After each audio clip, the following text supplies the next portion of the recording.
Today's episode of What's the Big Idea is brought to you by Context.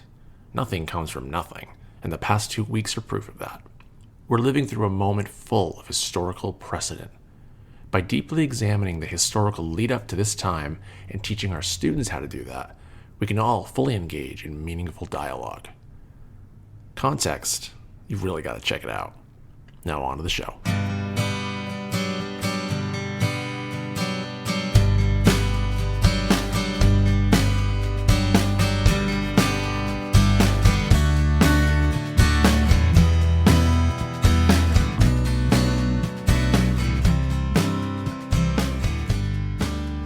Welcome to What's the Big Idea? I'm your host, Dan Carney. Since the gruesome killing of George Floyd in Minneapolis, we've been actively wrestling with at least 3 big ideas, all central to the American experience: race, free speech, and federalism. And none of these issues are without a long and complicated history, a history that some are taking the time to explore and explain. In fact, my observations would lead me to argue that social media posts, podcasts, videos, news commentaries can all be put into one of 2 categories: those with an understanding of historical context and those without.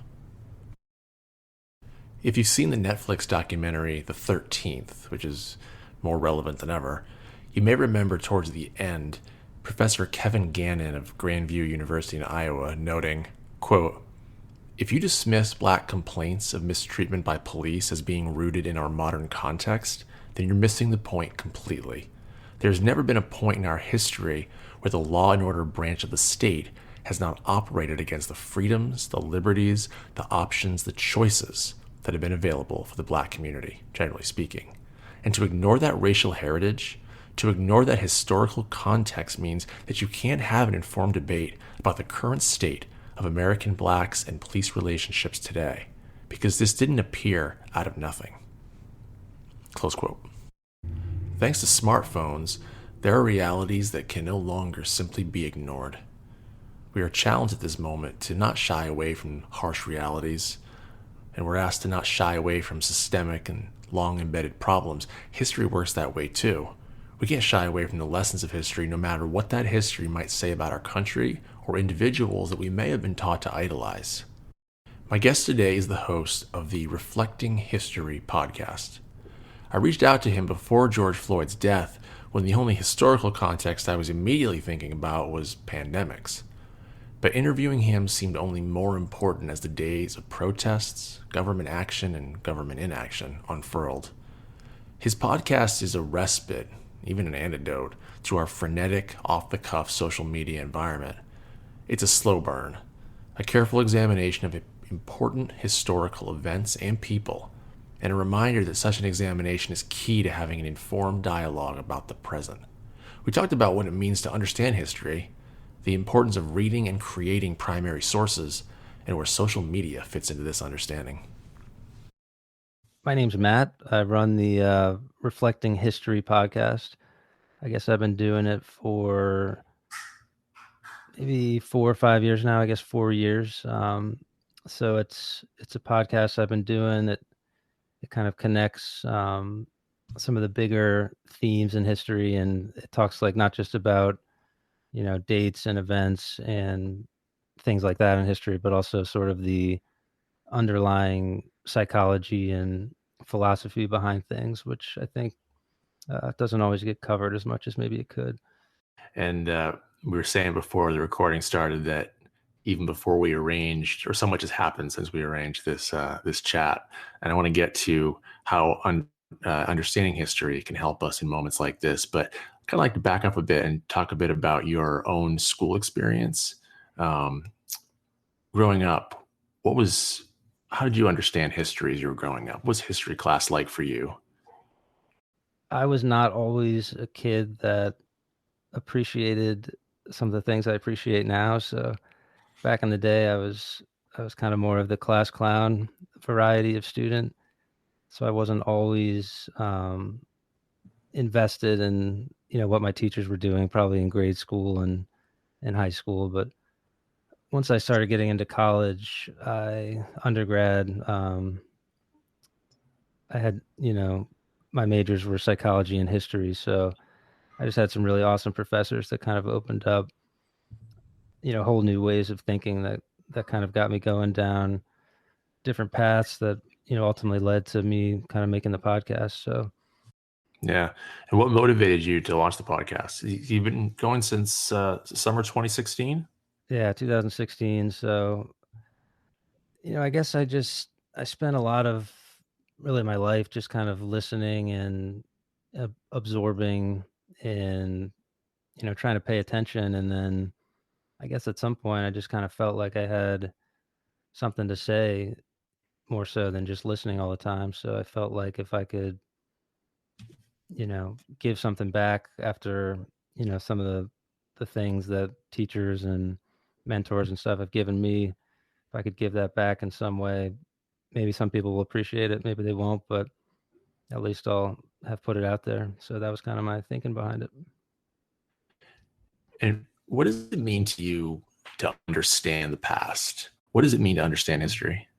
That's a tough question again, and it's a good question. I'd be curious to get your thoughts as well, but I think you have to, if you're going to understand something, especially history, there has to be some sort of personal connection. So it can't just be about learning dates, learning names, learning events. And I think sadly, that's kind of what a lot of, at least when I was growing up, maybe that's part of the reason I wasn't so invested in, grade school and high school was just a lot of it was the teacher gets up and stands at the front of the room and writes down names and events and dates on the board. And there's no personal connection to it. So to me, it's about looking at, those events and those dates and those names. Those things are important, but trying to get at sort of the underlying human experience that's behind it and maybe making connections to modern day or really anything that's personal to you is, it's kind of something that's important to me. What would your thoughts be? Well, I definitely agree on the human connection. I think stories are really powerful. Um, Connections to the present, which we'll get to in a bit. Absolutely. My issue with typically the way history is taught in schools is it's just too much. There's too much content that's trying to be sort of blown through, and you end up with a very surface level understanding. And then why is a student going to care about something that they've just learned? Uh, this wide breadth, but there's no depth to it. And I think we want students who want to keep learning history. I look at just flipping through your podcast is a great example of there's lots of stuff in your podcast that, yeah, I know something about, but I'm no expert on that, but I want to learn more. I want to listen. I want to engage in what your thoughts are and your research. And I think if students come away from history class wanting to do things like listen to your podcast, then we've done our job. If they're turned off because we tried to get through a textbook of content, then we failed. Yeah, I mean, I think you said it pretty well there. Like to me, that's kind of the center of the bullseye is, I don't know everything. Like when I'm getting on the podcast and recording, like I'm not assuming that I know everything about this subject or I am the master of information here. I'm taking in what I've learned from other people and historians and books and stuff, and I'm putting it out there. And I kind of have that attitude of I want to continue learning, and I would hope that that's kind of the goal of really education is to get kids to have that attitude more where it's about having that desire to keep learning rather than, what have I learned mentality type of thing. Yeah. I think our testing culture does that too, though. It drives teachers towards that, the content that's easy to put on a test. How do you go about picking topics to do for the podcast, and how do you go about getting ready for an episode? What's your process look like? Kind of like I said before, I like to pick topics that I'm not 100% knowledgeable on. So to me, it would be pretty boring if I just, did the things I know over and over and over again. And, nobody knows everything about history. So there's kind of this middle ground where it's topics that I know a little bit about, but I want to go more in depth and learn more. And then to me, that's kind of the sweet spot because it's fun for me to learn more, but I can also kind of draw on, my previous experiences and the previous kind of knowledge I have. So typically, it can be different for different episodes. So some episodes I'm just sitting on the couch watching TV and an idea hits, and Hmm. then I write down some notes, and then that's the episode. Like it doesn't require too much research or content. And then there's other episodes where I'm, reading dozens of books and, you know, going through different sources and really taking my time over the course of weeks or months to plan it out. And, I don't think one approach is necessarily better than the other. It's just more about the topic and kind of where it takes me. Um, but yeah, I think in general, I get an idea in my head, I get a topic, I get a couple of, sources or books that I think are going to help me along the way. And I usually read over the course of a few weeks, take a lot of notes, and then kind of just turn on the mic and go. Yeah, that where it takes you mentality. I really appreciate that. I think that's the lesson that schools can take away from the projects that we do as adults, right? That we sort of see where the spirit takes us, so to speak, and what topics we want to or ideas we want to follow. I do want to go a little bit into some of the specific episodes that I found compelling. And I'd like to start with episode 18, Moral Relativism. I thought this was a very thoughtful, thoughtful episode you did. And you say that one of the biggest mistakes we make, both in terms of understanding literature, but more importantly, history, is we tend to boil things down into good guys versus bad guys. And unless we actively are seeking knowledge, it's easy to walk away with a partial version of the truth and could jump to conclusions. Can you talk more about this and why it's so important when looking back into history? Yeah, first of all, that's kind of funny that you would pick that episode because that's the episode, like, that was one where I was just kind of, the idea for the episode just kind of came to me and it had been something I just kind of was in my brain and needed to put out there. But I was like super proud of it. I was like, man, this is an awesome episode. Like, and then of course, like that's of all that my episodes, that's the one that like I've never gotten an email about or just it's interesting that way. And some episodes I'll put out that I think are terrible. People are like, wow, that was amazing. Like, but anyway, so yeah, like that's a complicated subject, and I think there's this attitude of people want to be non-judgmental about history because somehow that gives you there's this there's this sort of backlash against bias, right? So people are, I think, especially in the social media age and the age of constant information, people are realizing that all of these sources have bias, and I think there's this sort of knee-jerk reaction to say, well, if the New York Times is biased and if my grandpa's Facebook post is biased, then both sources are not credible. And then you have to say, well, wait a second, there has to be more of the story than, something with a rigorous process of, journalism, albeit flawed, you could argue, certainly, versus grandpa's Facebook post. There has to be a difference between those two things. So you kind of apply that concept to history where if you're looking back into the past, if you're not trying to learn some sort of moral lesson, or if you're not trying to learn any lesson, then what's the point of studying history? That would be my opinion. Um, so then once you get to the place of starting to make value judgments, I think a lot of people can sometimes take the simple path of good guys and bad guys. Basically, it kind of turns into a simple battle of good and evil, um, which to me, with my psychology background, I kind of am always pushing against that, where things are nuanced, people are complicated. Um, One book I would recommend that's really sort of kind of the cornerstone of really everything I do. It's called Ordinary Men by Christopher Browning, and it follows a reserve battalion in Nazi Germany, Reserve Battalion 101. It was basically battalions like this who were the people going around, rounding up people during the Holocaust and either executing them or sending them to the concentration camps and the death camps.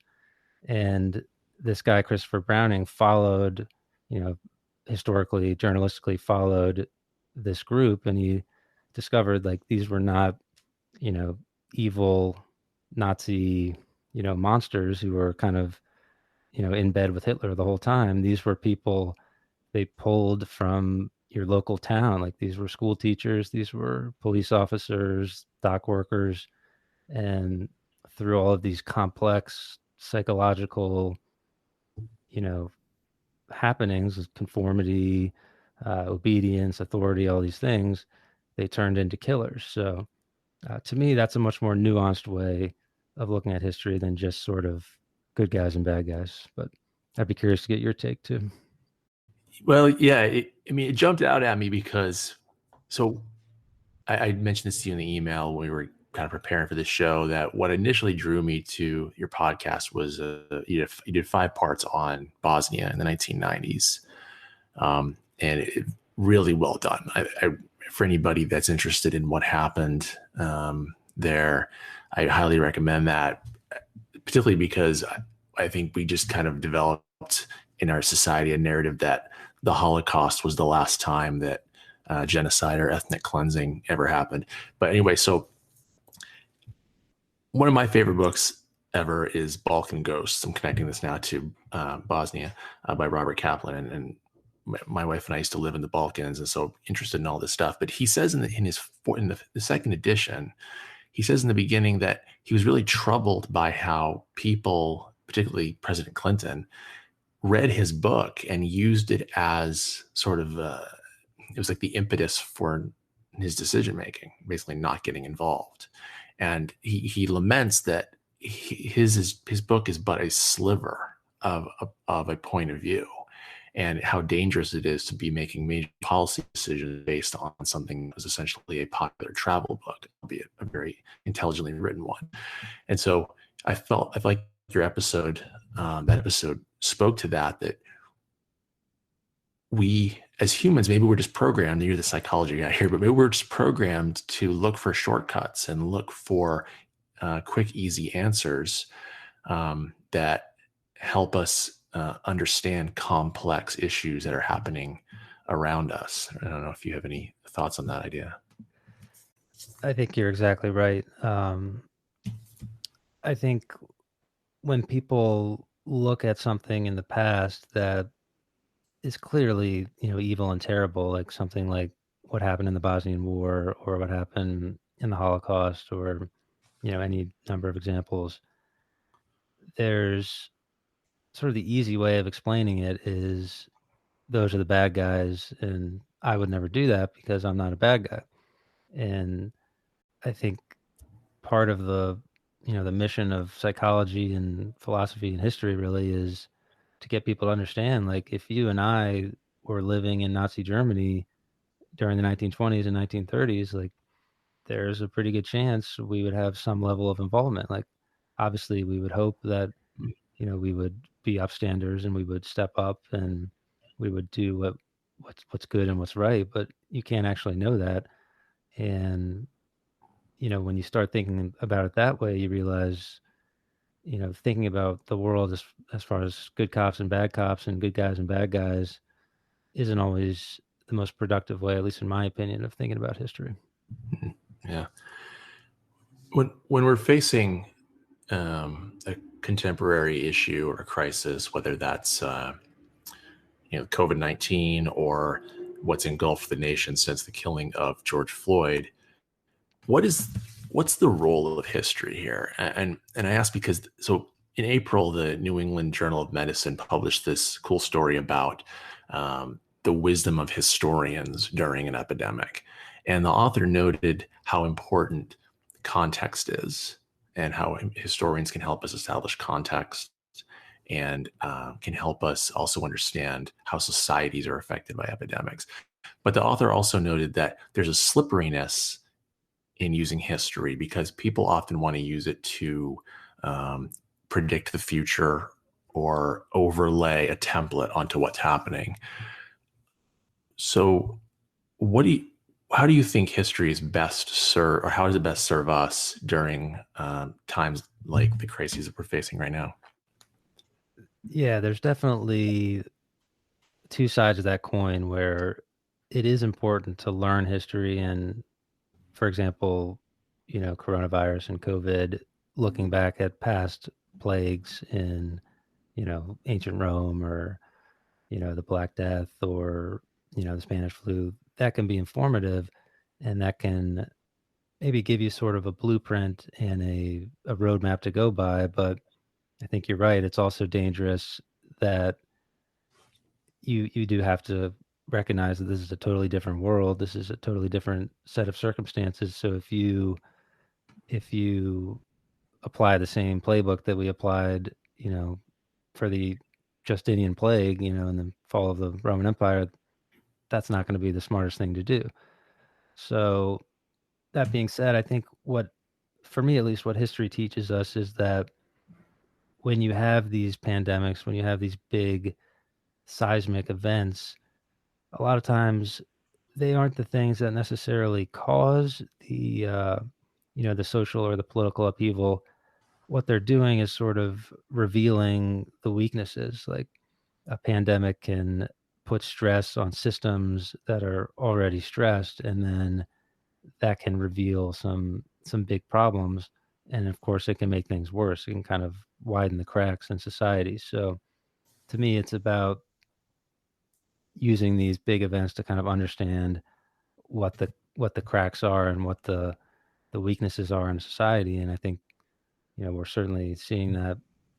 You think social media helps us or hurts us in our understanding of history? Because I kind of go both ways on this. I do what I do like, and I'm interested to get your take on this. I do like there are some historians who I think do a great job of putting together. Um, I don't know what you would call them. They're almost like uh, The threads. thread. If, yeah, like a Yeah. thread crash course, maybe you'd call it, right? And it's like you know what I mean? Like it's like the 1825 tweet thread where they kind of walk you back from where we are. And some of them I think are very effective. But I'd be curious to get your thoughts whether history is well served on a platform like Twitter or other social media. I don't know the answer, to be honest. I think I see a lot of good things like you're pointing out. I see, the threads that are trying to educate, and I see just kind of the inherent good of being able to get so many different perspectives really so easily. I mean, there's never been a time in the world where you can seek out knowledge and get it if you want it. But I do worry, especially for like the younger generation, where there is sort of this process of, vetting information and, learning about bias and being able to compare different perspectives and, just kind of a general civility um, that I think could be problematic about social media. Like with your students and stuff, what do you see? What do they say about that? Yeah, the biggest. I mean, I agree with you in the broad sense that there's a lot of good stuff out there. Um, I with my own students though, I do worry about sort of a fragmentation of information, where things are just kind of flying fast and furious, and back to a word that I brought up earlier, context, right? So often things appear in social media without any context, and people begin to form opinions. Not just students, adults form opinions based on non-contextualized bits of information or a little article that doesn't provide the background. So I agree. It's really complicated. I think when used correctly or used thoughtfully, I think it's great for understanding history. I think especially if you are willing to take the time to follow the links. I think a lot of people out there doing great things, providing resources. But if you're only going to read the 150 characters and draw the conclusion, then we're going to have some problems. Yeah, I mean, I think especially Twitter, it's not a great platform for nuance. You know, if you're a wise and knowledgeable historian, you can put together those threads. But something tells me the average, ninth and tenth grader, that's not what they're reading on Twitter, and you know, kind of the skills of being able to contextualize, like you're saying, and being able to parse out information, like that's tough to do, even for adults. That's tough to do for everybody, and really it's more than just doing it. You have to have a commitment to doing it, like even when you think you're reading something that you're agreeing with, and when you think you're reading something that makes sense, like you still have to apply the same process, which is, you know it's tough. Like it's tough to do all the time. Yeah. Yeah. One thing I do talk to my students about, though, is the idea that when they're posting on social media, they are creating the primary sources that will later provide the bedrock for researchers. And they seem to have a hard time getting their heads wrapped around that we talk about the primary sources, but primary sources always feels a bit abstract because it's always something someone in the past wrote, and getting them to get their heads wrapped around that they are creating primary sources every day. How do you talk to your own students about primary sources, and more generally, how can we as a society understand the value and limitations of primary sources? Really, like documents, primary sources, to me that has to be the focus of a history class, because that's kind of the skill that gets exported into the real world, sort of like we were talking about, like when you're on Twitter, when you're reading something, the newspaper, when you're watching the news, you're using those same skills of being able to look at a source, see what they're saying, what's the purpose, who's the author, what is the bias, is there any contextualization that needs to be going on, how does this source corroborate the other sources. Like that's something a lot of kids don't want to do, but I think it's super important for sort of exporting that out into um, into the real world. And then as far as the other part of your question, I think you're right. A lot of times kids, people, really everybody doesn't realize that, this is history. Like even this conversation is history already. Like it's already happened. Like we're only living in the present, so everything that's happened before is already gone in history. So I think one thing to keep in mind is that I try to do this with my podcast. I don't always succeed, but I try to make it about sort of ordinary people as much as possible. Like instead of speaking only from the perspective of the politicians or the leaders, try to see how those politicians and leaders, how those policies impact real people, but also how real people impact sort of the big swing of things, the big events in history. So I think if you can get kids to understand that ordinary people and the decisions they make every day are actually driving history, and they really have in the past and in all these different ways, then hopefully they realize that they're the ones that can be making those decisions and sort of driving history as we go forward. Yeah, I feel like the smartphone has ushered in like an entire new era of history from the ground up, right? Or history from the bottom up, right?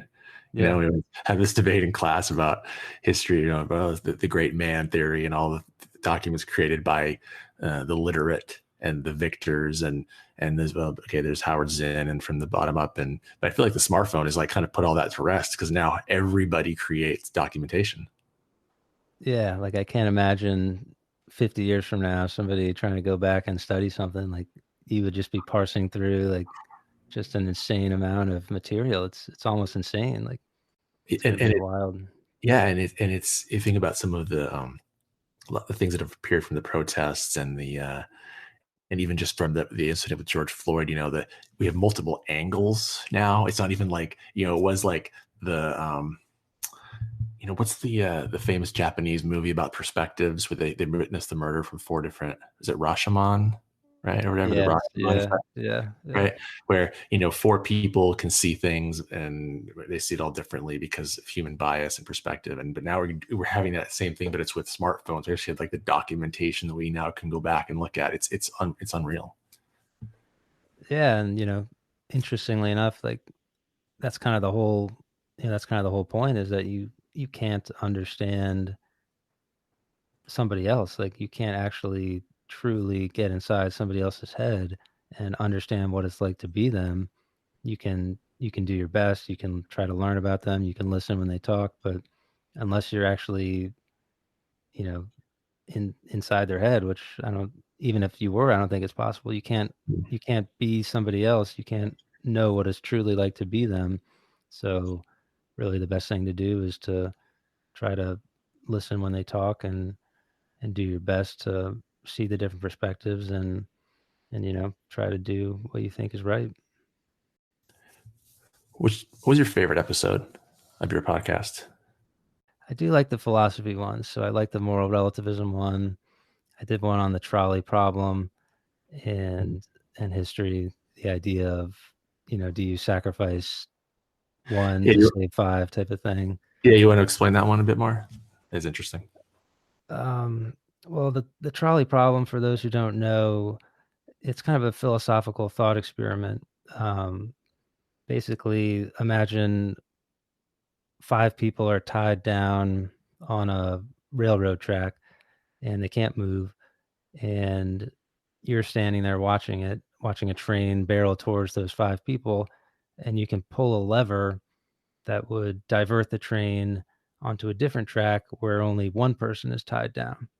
So the question becomes, do you do nothing and let the train hit five people, or do you divert the train and basically kill one person? So would you kill one to save five, or would you do nothing?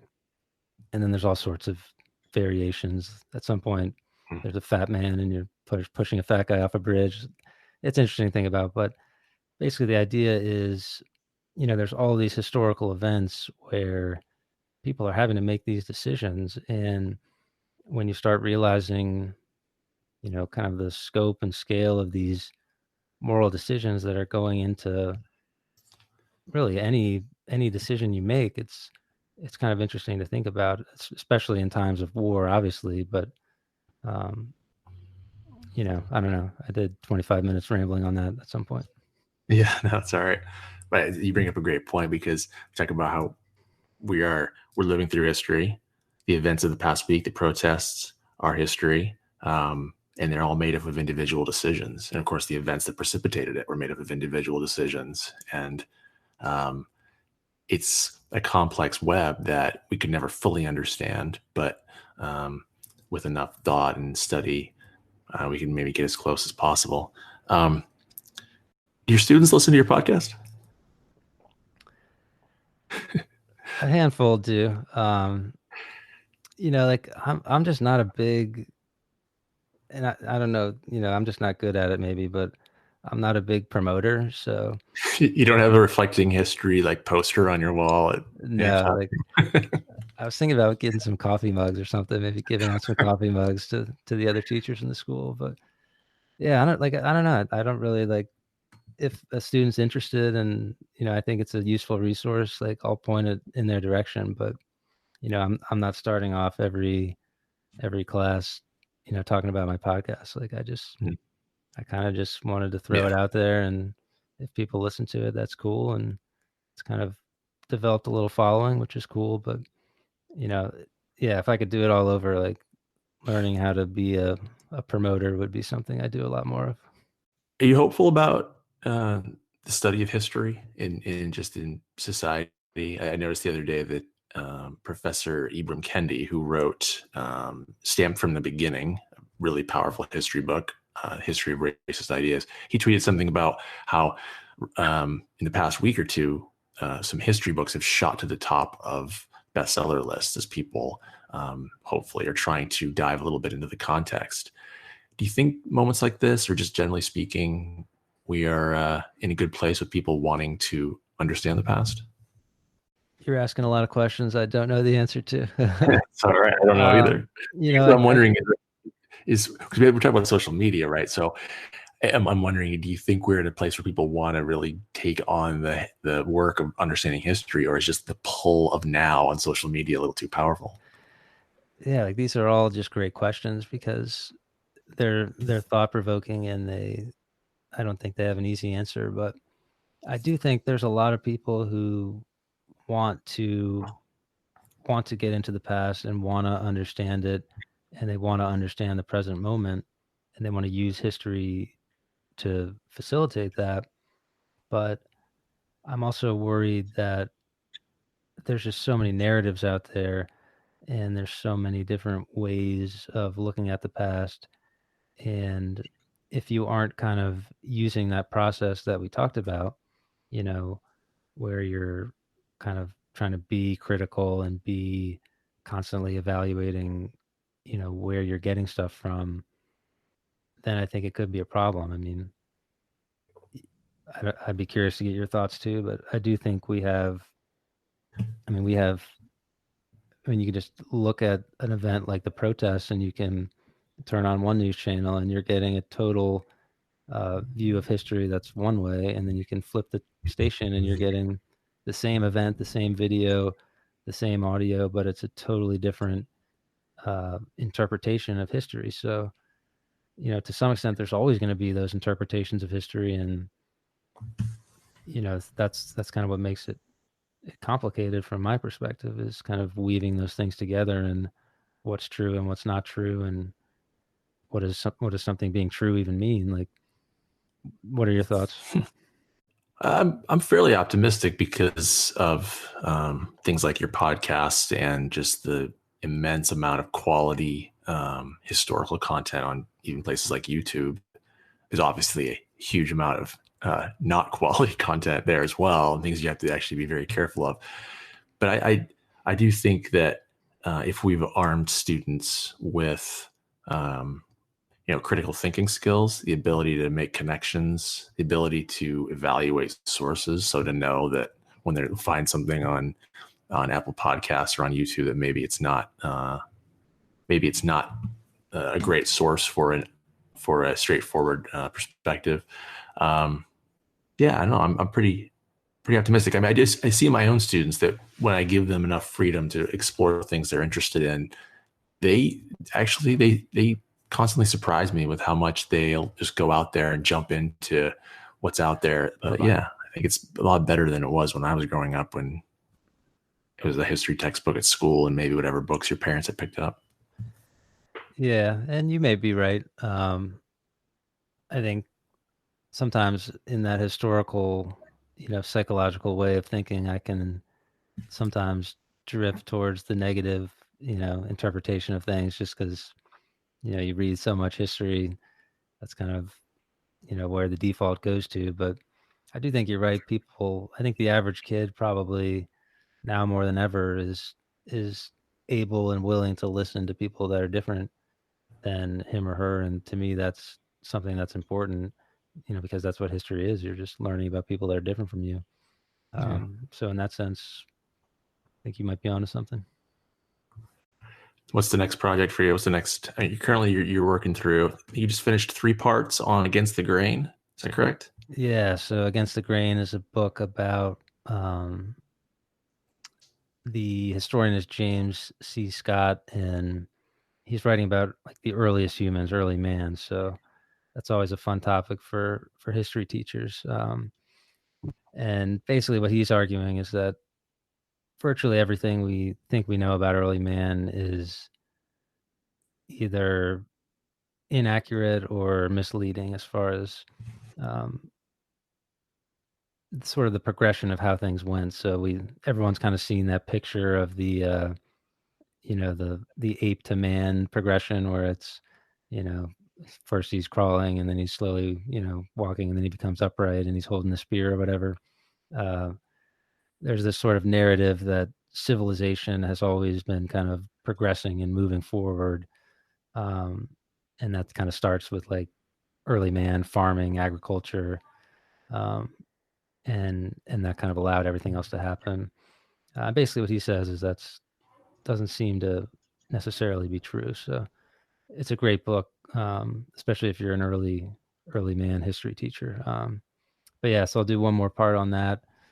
I've been doing some work on short stories recently, science fiction short stories, and just kind of connecting them to philosophy and history. So I'm going to get into that a little bit.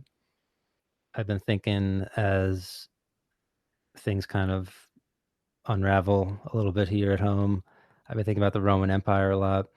I already did a podcast on the Roman Republic falling apart, and I think I'm going to do one on the Roman Empire falling apart too. Yeah, and then I'll probably go from there and see what happens. Matt, thanks so much for joining me today. I really enjoyed this conversation. Yeah, thanks for having me on anytime. Appreciate it.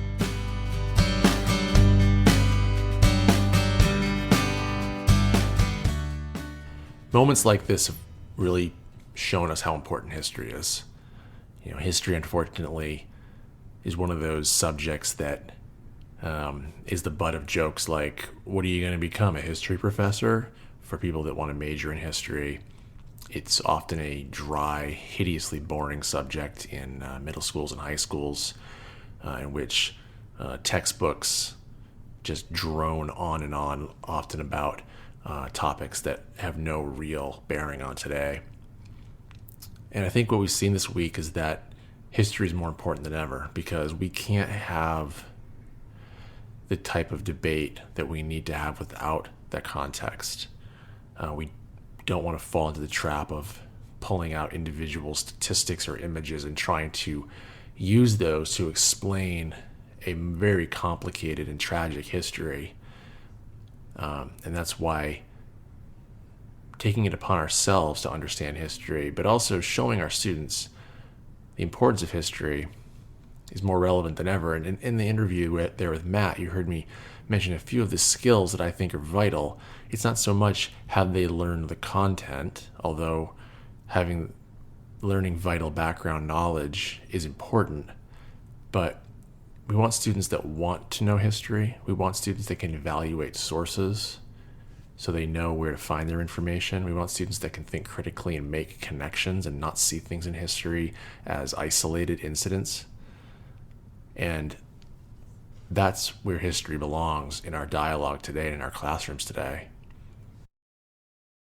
So there are a lot of resources you could dive into to more fully understand the history that got us to where we are today. In terms of books, I would personally recommend The New Jim Crow by Michelle Alexander. There's the classic The Fire Next Time from James Baldwin. There's also the 1619 Project by the New York Times, both articles and the excellent podcast series.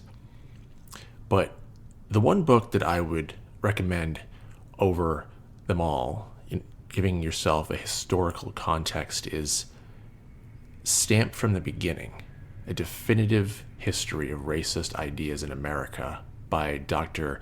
Ibram X. Kendi. And I had an interesting experience this past week. I've read that book before, but I ordered a copy of the remix of this book, the adaptation by Jason Reynolds. He took Stamped from the Beginning and he adapted it for a younger audience.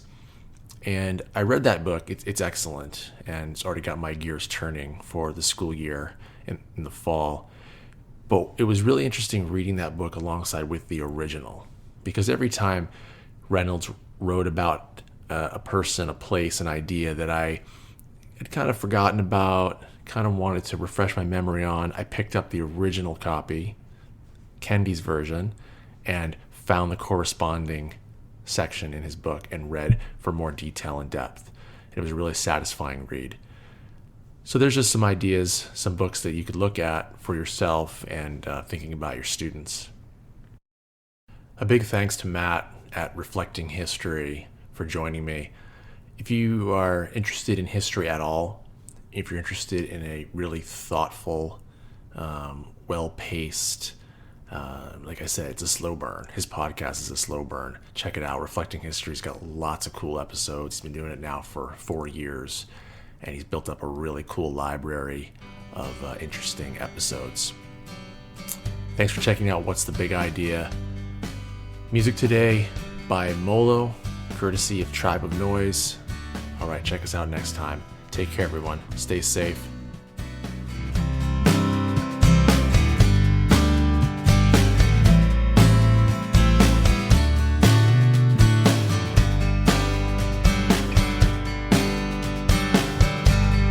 Hoy es el día que extraño.